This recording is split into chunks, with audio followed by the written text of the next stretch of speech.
be able to play with. 2:42 remaining in the second. Good anticipation for the goalie right there, Damian Holland. You know, you're not seeing things out there. There are two number 10s on the Blackhawk team, and they both have the same hairstyles, Reg Kerr and Dennis Hull. You know, Dennis and Bobby are such great speakers. They do a lot of speaking in Hockey Mat Canada, and when they speak together at the same function, Dennis likes to kid that Bobby has all the hair in the family.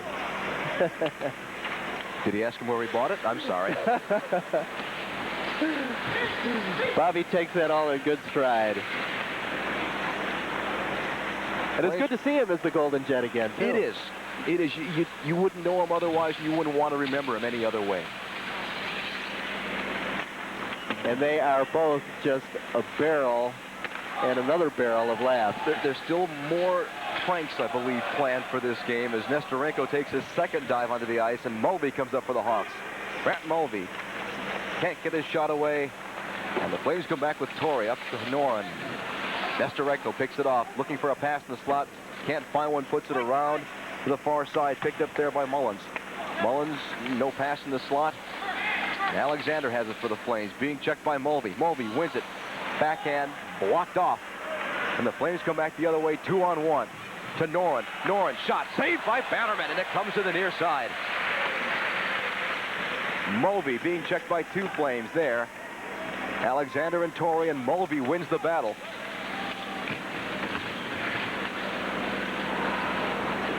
Back out to center ice for the Flames. Brought in by Alexander.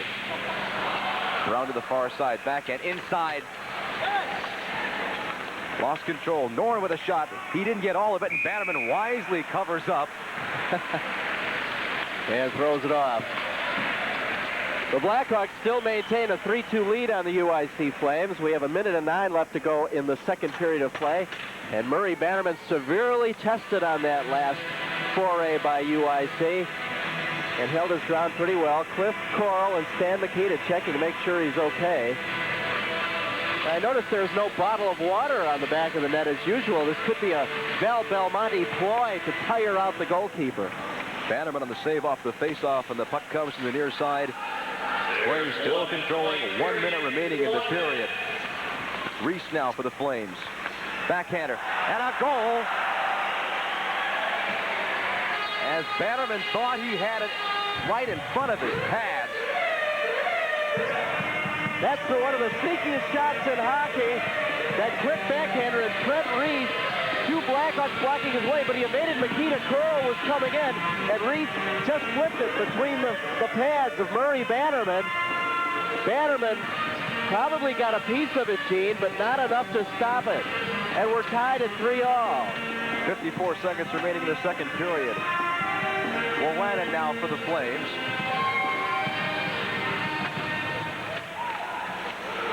Kept in by Marsh.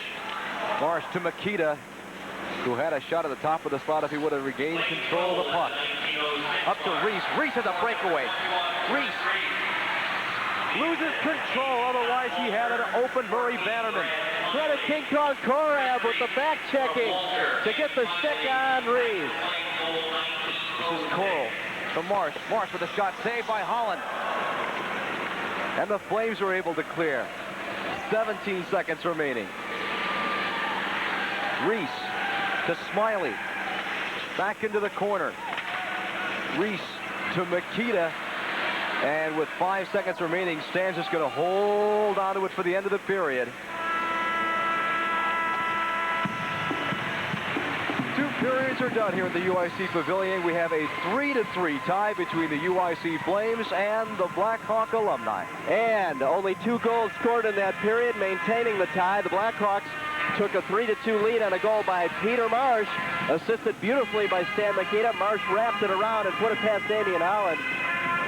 But with a little over a minute to go in the period, the UIC Flames tied it up on a goal by Trent Reese. Another excellent individual effort from behind the net, bringing it out in front and backhanding it through the pads of Murray Bannerman.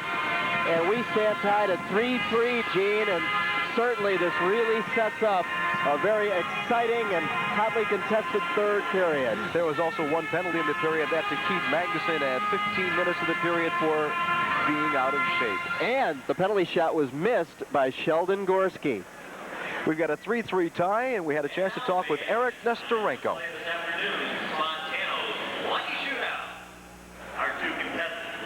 The Firestone Supreme High Crank Battery, because it's better to give than to receive. This winter, starting your car is no big deal. To the line, put it to Graham.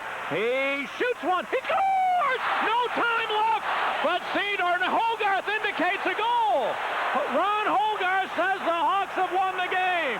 There's no time showing on the clock. The red light did not go on. And the Hawks are celebrating a victory. As a sports writer, I've seen some great Chicago All-Americans like Latner, Grabowski, Butkus, but not as great as Jerry Gleason and his All-American team. Gleason, how do you do it?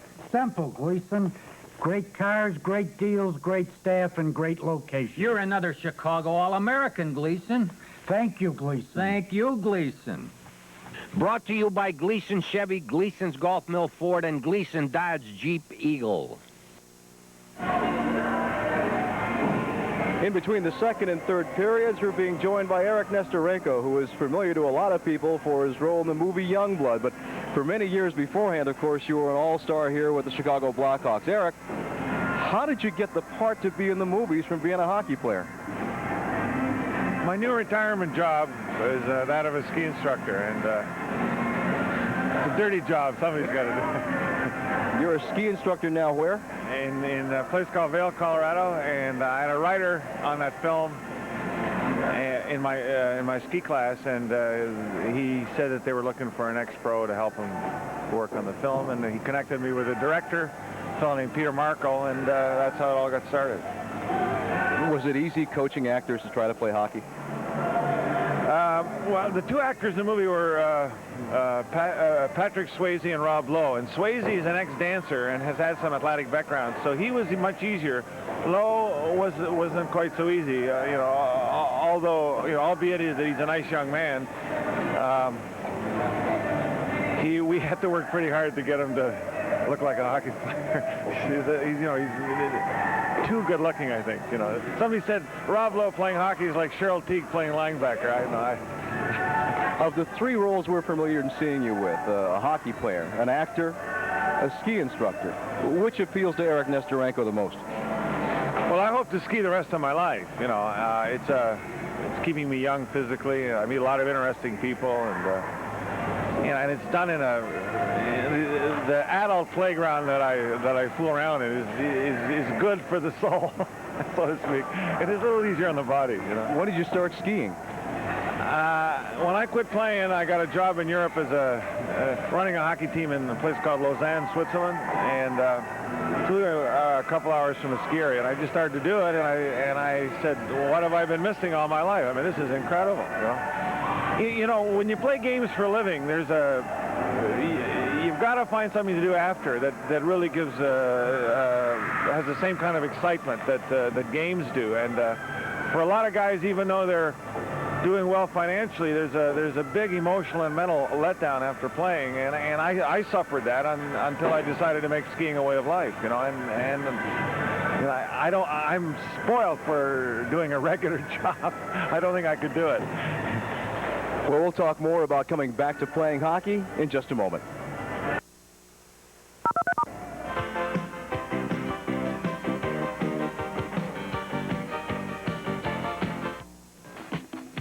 You've seen the name on the sidelines, in the stands, and at some of Chicago's biggest sporting events. Now, for the first time, here's your chance to wear it yourself. Sport the name synonymous with exclusive coverage of your favorite teams and players. Sports Vision. Whatever the season or activity, choose from a wide selection of wearing apparel, like T-shirts and polo shirts, V-neck sweaters and satin jackets, baseball caps and duffel bags, and comfortable cotton sweats, all featuring the stylish Sports Vision red and blue logo. Ordering's easy through our toll-free number. Just call 1-800-633-3162. Or you can send for a free color brochure, complete with a price list. If you're a Chicago sports fan or know someone who is, Sports Vision Sportswear makes a great gift. Dress like a winner. Wear Sports Vision.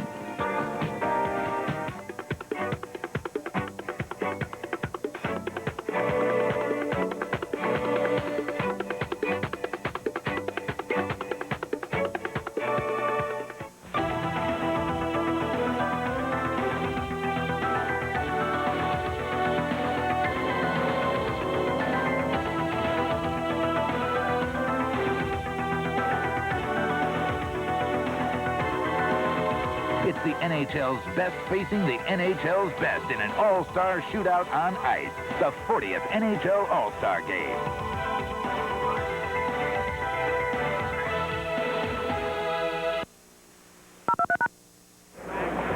We're back talking with Eric Nestorenko in between the second and third periods. Eric, this is the second game you've come back to play with the Blackhawk Alumni squad. How'd you get hooked up back with the old-timers? I decided to spend the summer in Chicago, and I ran into Stan Mikita at the Western Open. I've decided to take up golf as well. And I ran into Stanley, and he told me about the association. I went to a couple of meetings, and he said, we got a game in the middle of September. Why don't you play in it? So I did, and that's how I'm involved in it again. What's it like being back with the old friends? Oh, it's great. I haven't seen a lot of the guys in, 15, 16 years, and it's a kick. It really is. I didn't realize how much I missed them. We really got to know each other. We're very dependent on each other in the arena, and I realized that I don't meet guys like that or know people that well in regular life. Was it a tough choice to come back and play after some years away? Oh, no, we don't play seriously. It's our bodies don't work. But apparently, in Chicago when we had that game, 15,000 people showed up, and half of them left after we had our little game. It was a real nostalgia trip, both for them and I know for me. It's just amazing to see the people that said, I watched you play 15, 20 years ago. I mean, it brought back a lot of memories. How was it getting up the next day after that game at the stadium? I'm fit, so I'm okay. It wasn't that hard a game. I mean, it wasn't like the old days, believe me. Well, in that game, you got to play against some actors who you may have to coach in the future. Would you like to go back to doing more work on camera in a movie or television show? Yeah, I definitely would. It's difficult getting an agent. I looked a little bit in L.A., but I had a few doors closed on me, and I just kind of let it go. But I'd certainly like to do it again, no question about it. Probably one of the most oft-asked questions. How do you rate hockey players today? I got to tell you the truth, I don't follow it. I follow it on an international level because I think that's where the game really is. But on the professional level, I mean, other than just looking at the scores now and then, I don't follow it. I don't even know who the players are anymore. Eric, thanks for coming back to Chicago. Thanks for your help in the alumni game. And we'll come back for third period action in just a moment.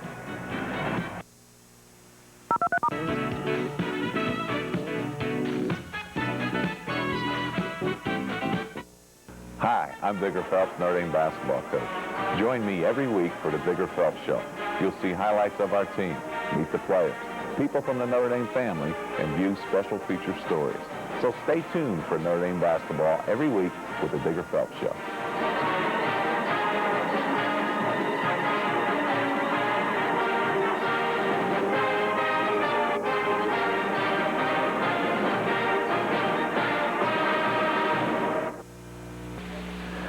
There were other choices, but it had to come down to one, and I wanted it all. A good education, a nice campus life at a big-name school. So when it came time, there was only one choice. What do I like about UIC? My accounting major and the city life. But best of all, I like the team. We kick on ice. In Chicago, it's UIC. Hi, everybody. I'm Jim Valvano, basketball coach at North Carolina State University. I love Chicago. It is a great town. It is a town of winners. And Sports Vision is Chicago's Winners on cable. So you watch it. You tune in. Why, you ask? Because my show's on there every week. I want you to watch the Jim Valvano Coaches Basketball Show. You're going to like the show, and you'll like it especially because it's on Sports Vision, Chicago's Winners on cable. Thanks a lot. It's a 3-3 tie going into the third period. The UIC Flames hosting the Blackhawk Alumni. Stan Mikita taking a bit of a break during the last period and then giving some pointers to Sheldon Gorski as if the leading scorer for the Flames really needed any pointers. That was the stick that Gorski missed the penalty shot with late in the second period that could have given the Flames a lead, but we stand tied at 3-3 as we enter the third period. The alums' legs might be tired tomorrow. Their arms could be tired real soon because so far they've had 45 shots on goal versus 29 for the Flames. And we see the third goaltender for the afternoon for the Flames as well as Gary Mangino comes out carrying a 2.21 goals against in regulation play. Today he's just out to have some fun like everyone else is. Makita on the draw. Back to Magnuson as we start the third period of play. Interesting mask. What is that, a cobra? Boy, oh boy. Well, we'll see if he's tested early as Bobby Hull has the puck for the Hawks at center. Golden Jet skates around, looks, finds an open shot, just goes wide as Mangino wants to go to the far corner. Korab now for the Hawks.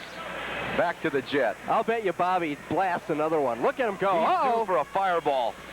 He does get it up there, and Mangino covers up. And found himself a surprise. Wow. Oh, put it out. Get the fire extinguisher. Where's Dennis with the water bucket when we need him? Wow. You know, his hand is still burning in there. The goaltender that's in net is actually Mike Sugar, who's been acting as the assistant trainer and backup goaltender for the Alumni. Woo!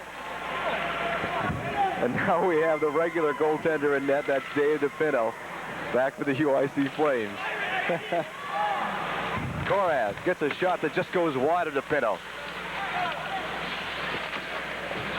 And I wouldn't be surprised if we see the real Gary Mangino before the game's over in the Flame net. We should have known when, shall we say, an unapproved mask was being worn by the goaltender. That's right.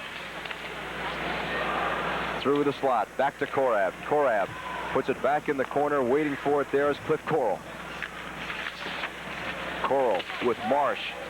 And Magnuson playing in very deep. Maher for the Flames, trying to get around Marsh. Up to Makita. Makita, backhander. Save is made, and it goes to the far side with Gorski picking it up for the Flames. Flames come up ice.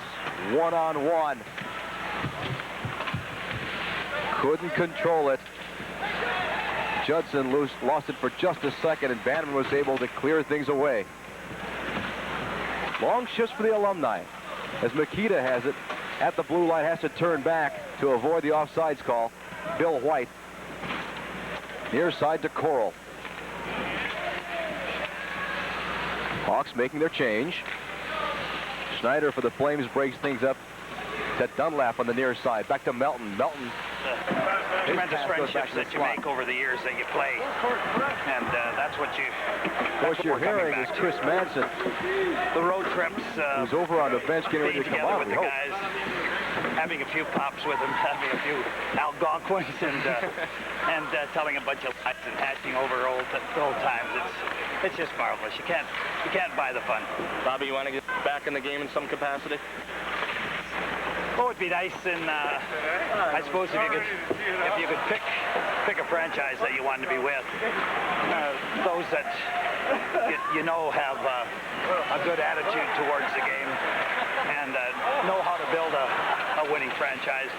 That's the kind of franchise that I'd like to be with. Been hearing the voice of the Golden Jet himself, Bobby Hull. While Chris was talking with the Golden Jet, Bannerman was out playing defenseman. He took a run at one of the Flames players. He got lucky because he got trapped away from the net, and the Hawks come back the other way. We're still tied at 3-3, 16-20 to go in the third period. Dennis Hall in the shot. There's two number 10s playing. Happen, stopped by DePinto, and Dennis puts it back. Karucci, his shot gets stopped by DePinto. Dunlap, checked by White to the slot. Gets it over to Noren.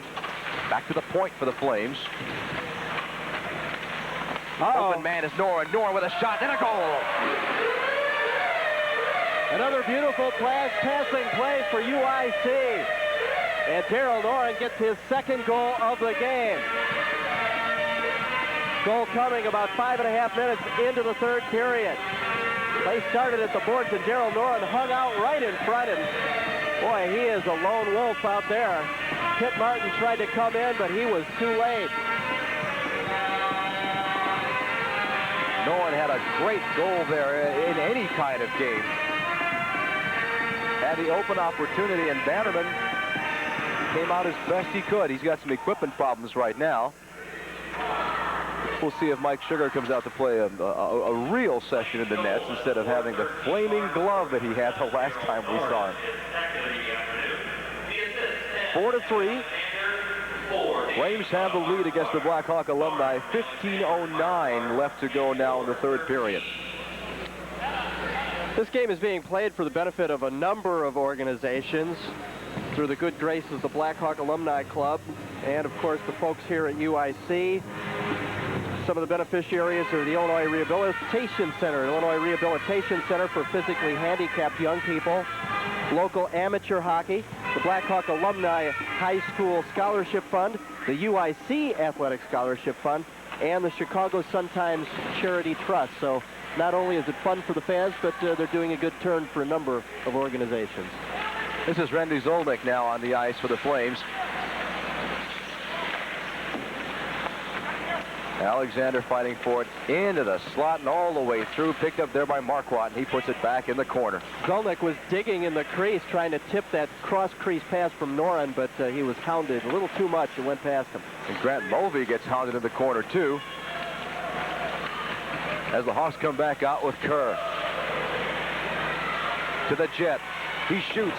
Stop is made by DePinto. And Mulvey picks it back up for the Hawks. Mulvey looking for someone in the slot. No one at home. Preston being checked by DePinto.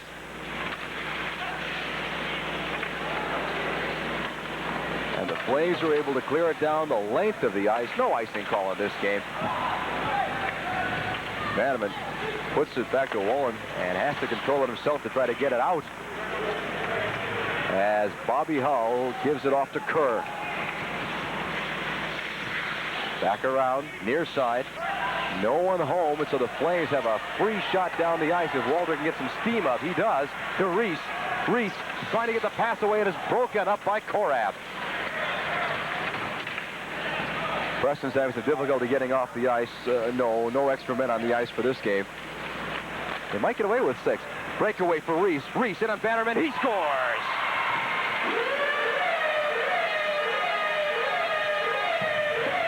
So all of a sudden, the tie game going into the third and a 5-3 lead for the Flames. And the Flames have their second 2-goal scorer of the day as Trent Reese evades that flying stick of Jerry Korab and beats Bannerman low to the right post. And Trent Reese gives UIC a 5-3 lead at approximately the 5-minute and 30-second mark. And Val Belmonte had plenty of reasons to smile. We do too, because our Chris Madsen is out on the ice now. We'll see if we can find out anything interesting from him going on. Chris is scoring number 52 as Korab has the puck for the Hawks. Up to Nestorenko with Madsen on his left. Picked up by Bannister for the Flames. And he's checked by Sturzik. Sturzik loses it. Torrey tries to pick it up, but he's met by Nestorenko. Out to Madsen. Chris can't handle it. Over to Maggie. Maggie with a shot wide to Nestorenko. Chris loses it to Torrey. Sturzik for the Hawks. Dicing with Torrey, and Torrey loses it to Sturzik. Up to Nestorenko. No one in the slot. Chris calling for the puck at the point. For the corner slot.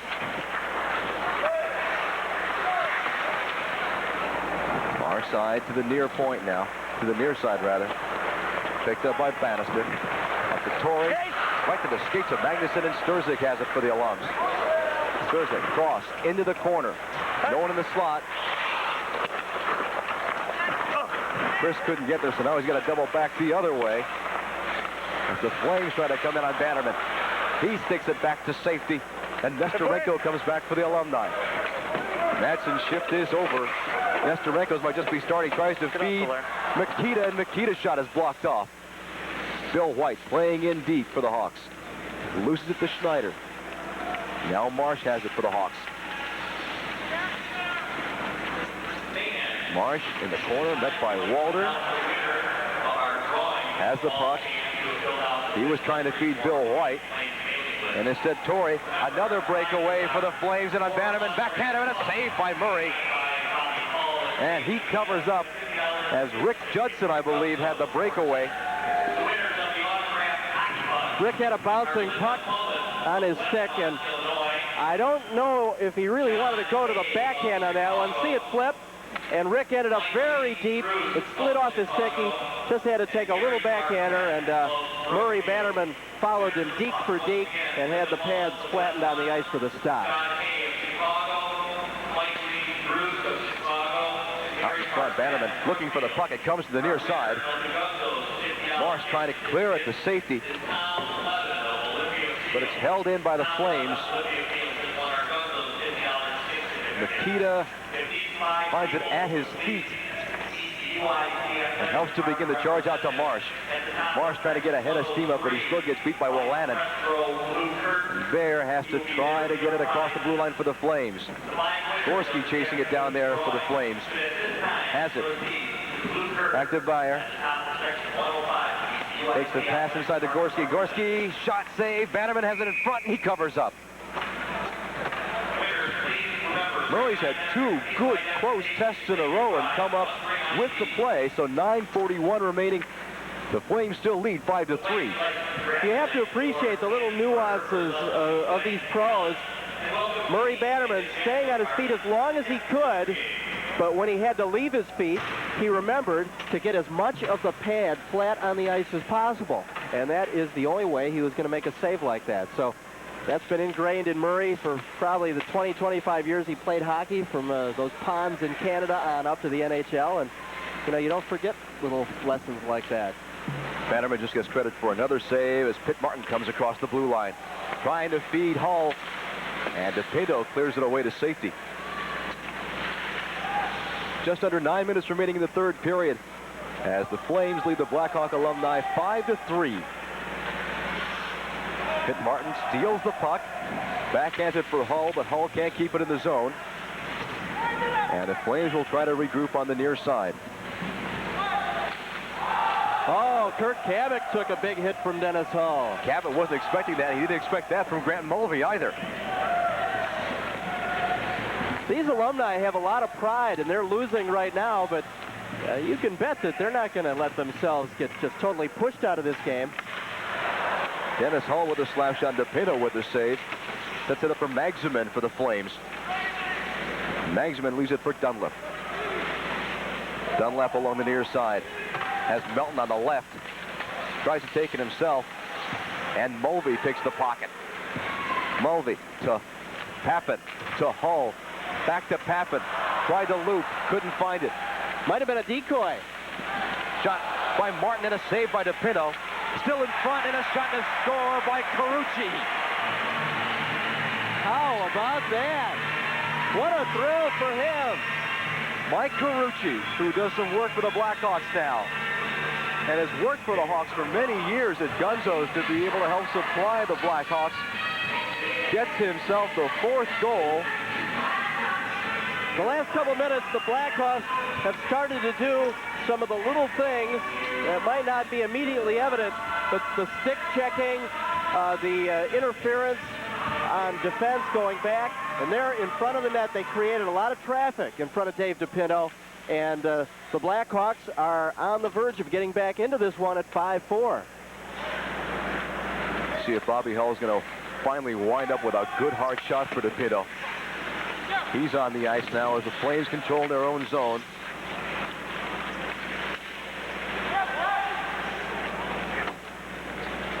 The Jet looking for a chance to pick one shot up and tie this game. Tip from Noren. Loose and finally goes into the corner where Bannerman's going to chase it down himself. Flips it out off the Golden Jet. It's still in the zone and Magnuson has to pick it up. Hull fighting for it. Passes to Magnuson and up to Kerr. Kerr, Marsh, far side. Preston rather. Preston with a shot and a save from DePinto. On the near side is Maher for the Flames. Preston back to Korab. Korab's shot didn't have much on it. Zolnick picks it up for the Flames, and he starts leading things out up to Noren. Noren can't shoot. Passes to Magnuson in the slot. Darrell's looking for his hat trick on the game. He almost had a chance for it there, but the puck came out and back inside. And so